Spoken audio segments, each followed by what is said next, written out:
Bonjour et bienvenue à Question d'actualité. Les influenceurs évangéliques font fureur sur les réseaux sociaux ici même à Montréal. On en parlera en deuxième partie de l'émission. Mais tout d'abord, après l'annonce de la démission du premier ministre François Legault, on analyse son parcours en politique, son legs. Ce que l'histoire en retiendra, mais qu'en est-il de son bilan économique après 7 ans au pouvoir plus spécifiquement? Pour en parler, nous recevons Gabriel Giguère, analyste senior à l'Institut économique de Montréal. Monsieur Giguère, bonjour et bienvenue. Bonjour, Monsieur Labrec. Bon, François Legault est arrivé au pouvoir alors que le gouvernement provincial, à l'époque, en 2018, engendrait des surplus significatifs. Nous sommes aujourd'hui à des déficits records et pas des surplus.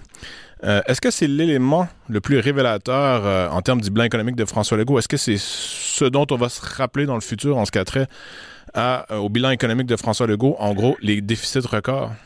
Je pense qu'on ne peut pas faire fi de cet élément-là. En matière de finances publiques, François Legault, vous l'avez très bien dit, est arrivé là, dans une situation vraiment enviable. On était dans une dynamique où, structurellement, le gouvernement libéral de Philippe Couillard avait fait en sorte que les surplus budgétaires, c'était pas une vue de l'esprit, c'était une réalité très concrète, 4 années de suite avec des surplus budgétaires après versement au Fonds des générations. On parle de 2 milliards, 3 milliards. Dernière année, on était à 4,8 milliards. C'était franchement impressionnant quand même, cette gestion des finances publiques. Et c'est normal, on avait une révision de programme à partir d'un comité qui était permanent. Et maintenant, on a eu François Legault qui est arrivé au pouvoir en octobre 2018. Et ce qu'on a vu rapidement, là, c'est un équilibre budgétaire. Pour la première année, il faut quand même dire que c'était plusieurs surplus budgétaires. Et très rapidement, avec la pandémie, on n'est pas été capable de reprendre le dessus. On a engendré des déficits importants, mais donc environ 10 milliards lors de la première année pandémique 2020-2021. Et cet argent-là n'est pas allé dans la dette, a plutôt utilisé l'ensemble des surplus générés sous le gouvernement Couillard. Et au lieu de revenir à l'arrière, ce qu'on a fait, c'est simplement augmenter les dépenses de l'État, augmenter le nombre de fonctionnaires, ce qui a davantage creusé les déficits. Et rapidement, on s'est trouvé dans la situation où on se trouve aujourd'hui avec un déficit projeté pour l'année budgétaire en cours de 12,4 milliards de dollars. Et ça, c'est vraiment une dynamique là d'effet de cliquet, si vous me permettez l'expression, qui veut vraiment dire que à partir d'un moment où on prend de l'expansion, le gouvernement n'arrive plus à réduire ses dépenses et c'est toujours plus de dépenses. C'est vraiment la dynamique avec laquelle le gouvernement du Québec de François Legault a décidé d'aller. Et malheureusement, ça nous coûte collectivement cher parce que les déficits doivent se financer par la dette. Ça va coûter cher aux générations futures. Il y a des impacts également sur l'intérêt sur la dette. Bref, c'est très certainement, vous avez raison de le mentionner, un élément qui est central du bilan de François Legault. Ben justement, François Legault se présentait là, comme un grand gestionnaire, un comptable qui promettait une rigueur budgétaire et un contrôle des dépenses strict. Et pourtant, on a exactement l'inverse. Comment expliquer qu'on n'a pas eu finalement ça pourquoi on a voté en 2018? C'est vraiment la grande différence entre le discours politique et les actions très concrètes. Vous avez raison de le mentionner parce qu'en 2018, on était vraiment sur un programme à tout le monde. On voulait vendre un certain programme avec une connotation de rigueur budgétaire, ce qu'on pourrait dire dans les grandes catégories politiques. C'est un petit raccourci, mais de dire un peu plus de droit, si vous voulez, mais très concrètement, ce gouvernement de comptables-là, on a rapidement réalisé que l'addition et la soustraction entre la colline des dépenses et des revenus était difficile. Les déficits sont rapidement arrivés. Puis ça s'explique aussi par une augmentation très, très rapide des dépenses. Plus de 60 milliards d'augmentation des dépenses. Là, on est environ à 161 milliards pour l'année dernière. Ça a augmenté encore davantage. Là, aujourd'hui, on est aux alentours de 165, 166 milliards de dollars de dépenses. Et donc, c'est rapidement augmenté. Les revenus n'ont pas augmenté aussi rapidement et c'est dans un contexte, on en a parlé la semaine dernière et on en a parlé quand même plusieurs fois, là, dans un contexte où le poids fiscal est déjà très élevé au Québec. Donc, on ne peut pas se permettre de rajouter un poids fiscal. François Legault a décidé d'augmenter les dépenses. Malheureusement, c'était pas la bonne approche à faire. Je pense que c'est assez clair. Et dans le contexte, notamment, de finances publiques, on a atteint une fois l'équilibre budgétaire, mais c'était après l'arrivée en poste de François Legault. Donc, on héritait d'un État qui était relativement bien huilé, non pas hypertrophié comme aujourd'hui après l'embauche de plusieurs fonctionnaires, ce qui fait en sorte très concrètement que l'équilibre budgétaire était possible. Maintenant, aujourd'hui, l'équilibre budgétaire, lorsque l'on dit ce concept-là, tout ce qu'on voit avec le gouvernement de la coalition Avenir Québec actuelle, c'est une promesse en 2029-2030. Cette lointaines promesses qui, soyons très francs, quand on analyse le budget et plutôt récemment la mise à jour économique, ce qu'on voit, c'est qu'il y a un trou encore de 2,5 milliards de dollars où le gouvernement, essentiellement, n'a aucune idée comment il va faire pour pallier ce 2,5 milliards de dollars de déficit actuel là, en 2029-2030, malgré son engagement d'équilibre budgétaire. Ça aussi, il va falloir qu'on se rappelle de ça, de l'ère François Legault, où on n'a pas vraiment eu d'équilibre budgétaire, sauf pour la première année. Ce ne fut que des déficits, et on le verra dans quelques mois, 2-3 mois, lors du dépôt du prochain budget 26-27, potentiellement qu'on sera toujours dans cette même dynamique-là, bien qu'on ne le souhaite pas. Alors vraiment, là, ça c'est un tour de roue des finances publiques de François Legault. C'est sans compter également l'augmentation du nombre de fonctionnaires, plus de 10-11 000. J'allais y venir justement, mais juste avant ça, notamment en ce qui a trait au nombre de fonctionnaires et en ce qui a trait à l'endettement et les déficits toujours records, toujours croissants, j'ai remarqué que c'est la même chose au fédéral, c'est la même chose au municipal, du moins à Montréal. On reste dans le Canada, là, mais on regarde les pays comme les États-Unis, la France, le Royaume-Uni, toutes les grandes puissances économiques occidentales semblent aller dans la même direction, un endettement toujours croissant, des déficits toujours plus grands, au point que ça commence à jouer sur la géopolitique aussi. Là, faut pas, les États-Unis en particulier, il ne faut pas exclure le côté fiscal de la politique trumpienne en ce qui a trait à la géopolitique. Là, tout ça est entremêlé. Ce que j'essaie de dire, c'est que le phénomène ne semble pas être réduit au Québec. Et donc, je ne veux pas non plus excuser François Legault, loin de moi l'idée, mais aurions-nous eu la même hausse des déficits, des dépenses si on aurait un autre gouvernement? La question étant, est-ce que tout ça est plutôt structurel plus que le résultat d'un homme et de son parti? Moi, je pense très sincèrement que c'est possible d'avoir moins de déficit, d'avoir même l'équilibre budgétaire. Effectivement, c'est un mouvement qui est de fond, là, où on voit plusieurs pays, notamment la France, les États-Unis, mais même le Canada, on l'a vu lors du budget de novembre, où il y a eu un endettement, il y a eu une hypertrophie de l'État. Mais je pense qu'aujourd'hui, on ne peut plus se le permettre. Hein. Dans tous les pays, notamment les provinces aussi, se le disent, ce n'est pas durable comme hypertrophie, comme expansion de l'État.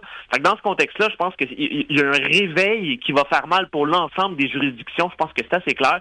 Et quand on est dans un contexte de déficit de 12,4 milliards de dollars, puis encore une fois, je le dis, on n'intègre pas l'inflation dans ce calcul-là, mais il n'en reste pas moins que c'est un déficit qui est quand même record. Ça fait mal, c'est de l'endettement et il va falloir qu'on agisse, hein, parce que l'augmentation du secteur, des employés du secteur public, pour ne prendre qu'un exemple au Québec, là, je quitte le simple fonctionnariat, qui est plutôt lié là avec les employés dans les tours à bureaux à Québec notamment, mais là vraiment d'aller dans l'ensemble du secteur public. Ce qu'on constate, c'est qu'on a embauché 2 fois plus d'agents administratifs et de techniciens sous François Legault que d'infirmiers, infirmières et enseignants, enseignantes combinés. Donc, il faut comprendre aussi que lorsqu'on dit on embauche dans le secteur de la santé, soit, mais c'est pas tout à fait des prestataires de services de première ligne. Donc, dans ce contexte-là, il va falloir là avoir un grand ménage et la ministre du Conseil du Trésor, Francilène Duranceau, a commencé là, cette réflexion-là à dire que d'ici 2 ans, il va falloir réduire le fonctionnariat de 4 000 fonctionnaires plus 1000 employés du secteur public hors fonctionnariat. Je pense que c'est un très bon pas dans la dans la bonne direction. Maintenant, il va falloir quand même être plus audacieux parce que, rappelons-le, quand François Legault est arrivé au pouvoir, on nous parlait de réduire le fonctionnariat de 5 000 fonctionnaires. Aujourd'hui, on est à plus de 10-11 000. Donc, on comprend qu'on n'a pas du tout tourné là où on clignotait à droite, si vous me permettez l'expression. Donc, dans ce contexte-là, c'est sûr que ça fait mal au legs de finances publiques de François Legault, qui est en complète déconnexion essentiellement avec ce qu'on nous avait vendu lors de l'élection de 2018. Je pense que ça, c'est assez clair. Maintenant, sur la question de la vision économique pure et dure, là, juste avant qu'on passe à ça, je vais vous poser une question piège. Est-ce que c'est possible que la fonction publique soit devenue essentiellement indépendante du politique? Parce qu'on voit le même problème à la Ville de Montréal qui a augmenté, je ne me rappelle plus exactement, mais 30, 40, peut-être même 50% en termes de nombre de fonctionnaires depuis 10 ans. Le fédéral, ça a augmenté en flèche au même moment. Encore une fois, la même logique un peu partout dans les pays occidentaux. Est-ce que c'est possible que l'appareil politique, essentiellement la Chambre législative, et peut-être même le Sénat aux États-Unis notamment, soit maintenant incapable de réellement contrôler la fonction publique, dans le sens que ça a sa propre logique interne maintenant, et pour le meilleur ou pour le pire, le politique n'a plus vraiment le contrôle sur la fonction publique. Ça devient difficile. On a même vu avec Elon Musk aux États-Unis, le fameux Doge. Oui, ça on a coupé apparemment des milliers, voire des dizaines, et peut-être même des centaines de milliers d'emplois. Mais somme toute, c'est minime dans l'océan des emplois gouvernementaux qui existent aux États-Unis. Est-ce que c'est possible que c'est maintenant, aujourd'hui, impossible de justement réduire la taille de l'État, surtout en ce qui a trait au fonctionnariat? Et encore une fois, je ne vais pas excuser François Legault, mais ça pourrait expliquer pourquoi quelqu'un comme lui, qui a toujours mis de l'avant des coupures en termes de nombre de fonctionnaires dans l'État québécois, n'a même pas été capable de le faire lui non plus. Je pense qu'il est très évident, vous avez raison de le mentionner, que le fonctionnariat, la bureaucratie a une tendance naturelle à l'expansion. Hein, vous savez, vous allez avoir quelques fonctionnaires qui vont trouver de la job pour d'autres fonctionnaires. On a besoin de faire une analyse de plus, on a besoin d'avoir plus de moyens. Et ça se passe notamment par des équivalents temps plein pour reprendre le jargon du fonctionnariat. Donc, évidemment que cette bureaucratie-là a une tendance expansionniste, qu'elle soit au fédéral, qu'elle soit au provincial, au municipal. Maintenant, je pense que ça met moins en lumière l'incapacité politique que la nécessité d'une volonté dure et accrue du politique de dire un instant, ce n'est pas ce qui est mieux pour les concitoyens parce qu'à la base, il faut toujours que le politique se rappelle que la raison pour laquelle on a des fonctionnaires, un État, c'est pour donner des services aux citoyens, ce n'est pas pour embaucher plus. Il faut vraiment s'assurer que chaque dollar des citoyens est respecté dans ce cadre-là. Donc, effectivement, le politique doit pouvoir le faire. Et c'est ce qui a été fait au fédéral sous Jean Chrétien. On a analysé ça, là. Ça a été franchement impressionnant où on avait des grands déficits. On a eu du ménage qui a été fait au fédéral après les énormes déficits qui ont suivi le premier ministre Pierre-Éliott Trudeau, même M. Mulroney. Puis, ça a été repris en charge par Jean Chrétien parce qu'on a décidé de réduire de jusqu'à 17% la taille de la fonction publique fédérale. Donc, ça a pris beaucoup de volonté politique, hein. Ça a brassé. Mais au final, quand le politique veut reprendre la main sur l'appareil étatique, c'est possible. Ce que ça démontre, par contre, c'est que ça prend du courage, ça prend de la volonté politique. Et ça, pour le moment, on n'a pas encore vu ça de la part du gouvernement Legault. On voit quand même un certain mouvement vers une réduction par Mme France-Hélène Duranceau. En réalité, ce qu'on va voir, ça va être notamment lors du dépôt du budget, quand on va voir les plus récents chiffres de la fonction publique et du secteur public québécois, qu'en est-il? Parce que est-ce qu'on est toujours dans du discours? Parce que vous l'avez bien dit, François Legault le disait dans ses discours, mais ça ne s'est pas matérialisé. Je pense que c'est une question de volonté politique. Maintenant, on verra comment ça s'articule, mais il va falloir bouger sur ça, parce sans quoi on va continuer à augmenter la pression en rémunération sur les dépenses de l'État. Puis ça, ça va être compliqué à terme, là.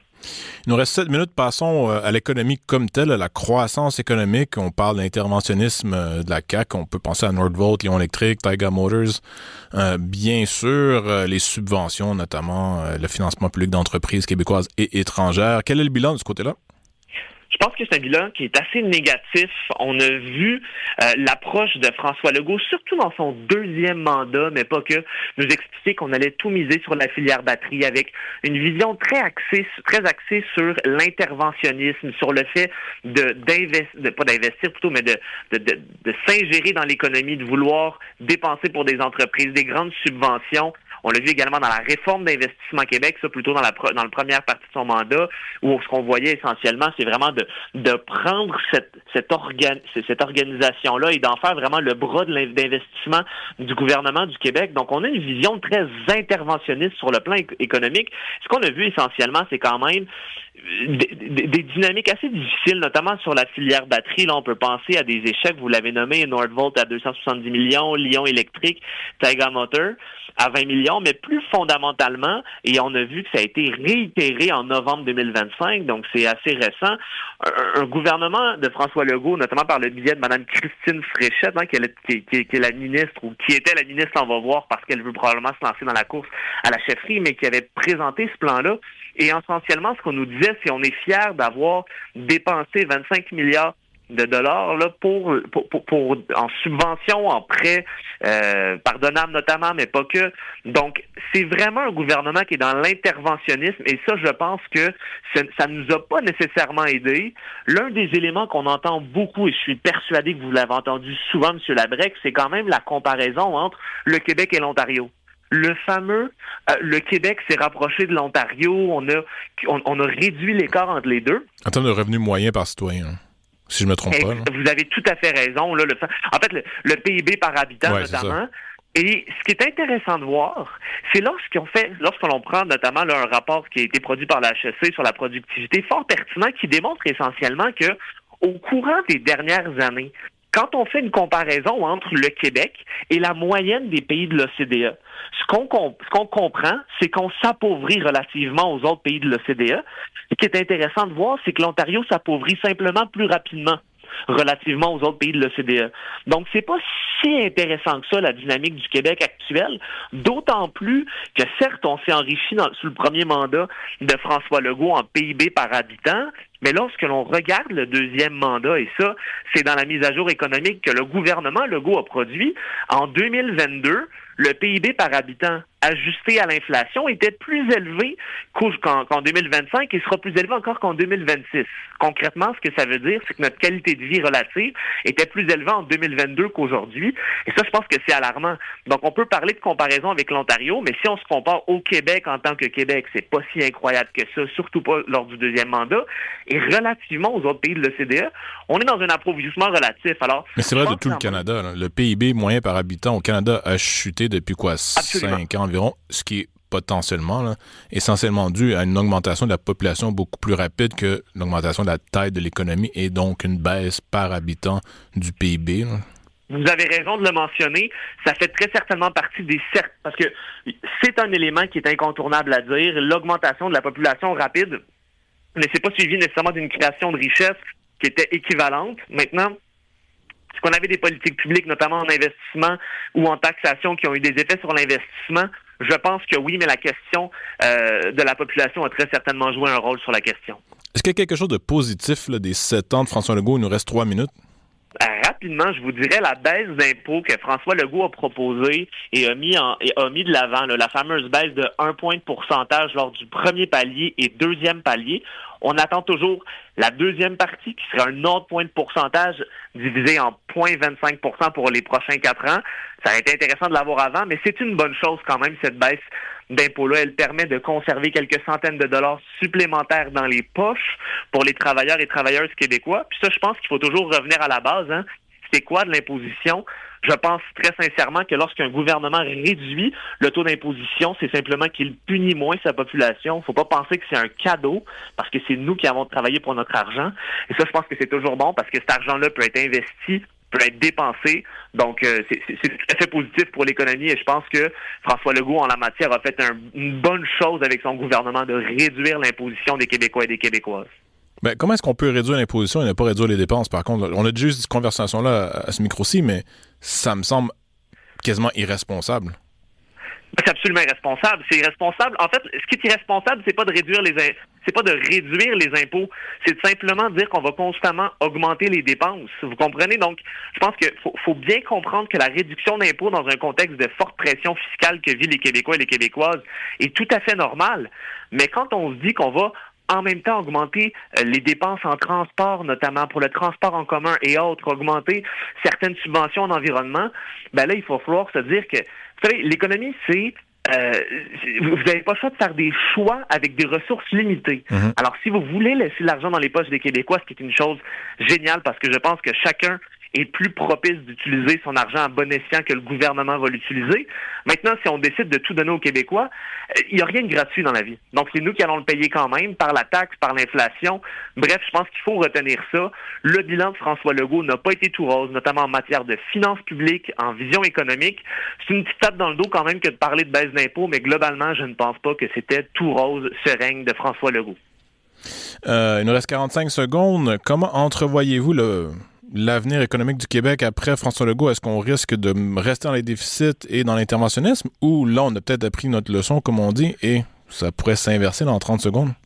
J'espère vraiment qu'on a appris notre leçon, parce que le développement économique n'était pas au rendez-vous, et surtout la gestion des finances publiques, ça ne fonctionne pas actuellement avec des déficits monstres.